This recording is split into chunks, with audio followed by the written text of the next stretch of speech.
that Donald Trump is a professional debater, but I think Kamala knows how to get things done. I come out of small business. I started up a telecommunications company.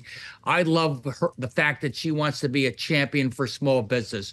More new business startups than ever before. Making it easier to start up a small business. Making it easier to get that first loan. Make it easier for you to get a child in daycare.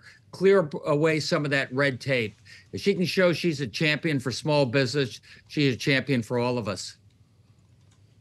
Well, of course, small businesses, as we've seen in the last several years, Governor, have felt inflation pretty severely, both in terms of goods, of people that they need to hire. Are you concerned that some of these policies that Harris is outlining that are intended to support small business could actually be inflationary, add to the deficit, and actually ultimately have a negative economic effect? No, I think Biden-Harris has been pretty good at bringing down inflation. Obviously, we had a big spike coming out of COVID. What I worry about is Donald Trump and tariffs anywhere from 10 to 100%. Let me tell you what that would do to inflation. Let me tell you, that would be the biggest middle-class tax increase we've seen in many a year. Well, okay. And Kamala Harris has some blanks to fill in when it comes to her economic proposals. There are a lot of questions, for instance, about what her energy policy would be. We know that she no longer wants to see a ban on fracking. But Donald Trump says he wants to unlock American energy, that drill, baby, drill will be the centerpiece of his fight against inflation. Will Kamala Harris, for instance, bring an end to the moratorium on LNG exports? Can she make some news there tomorrow that might bring some sunlight between herself and Joe Biden? Well, I don't want to get ahead of what the vice president is going to say tomorrow. I can tell you, under Biden-Harris, there's been more new energy production, and that we are producing more energy than ever before.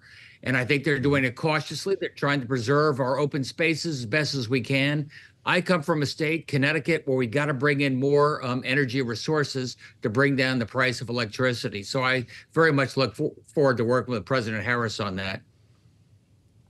Well, Governor, I'm sure you've seen the new New York Times Siena poll that finds Trump 1 point ahead of her nationally within the margin of error, but it also finds that 47% of those surveyed likely voters view Vice President Harris as too liberal. How can she correct that thinking? Look, it's going to be a dead heat, this race, so that's why every vote matters so much. Look, I think they will try and portray her as very liberal. He'll come back and say, I was a tough prosecutor. I put criminals behind bars. I'm a champion for small business. Donald Trump is a champion for big business and crony capitalism. I think she'll have to stay on offense to say she believes in the same American dream you do.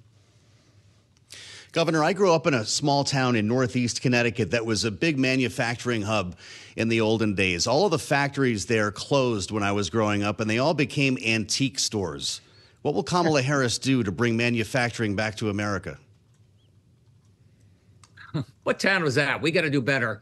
I will tell you, Joe, that we have more manufacturing going on in this state than we have in a generation. A lot of that is defense related. A lot of that is new startups. Manufacturing is onshoring over the last 5 years. As it becomes more capital intensive, the quality of your workforce able to work with this computerized equipment is very important. And I think that's why you see manufacturing a big piece of our state in the future.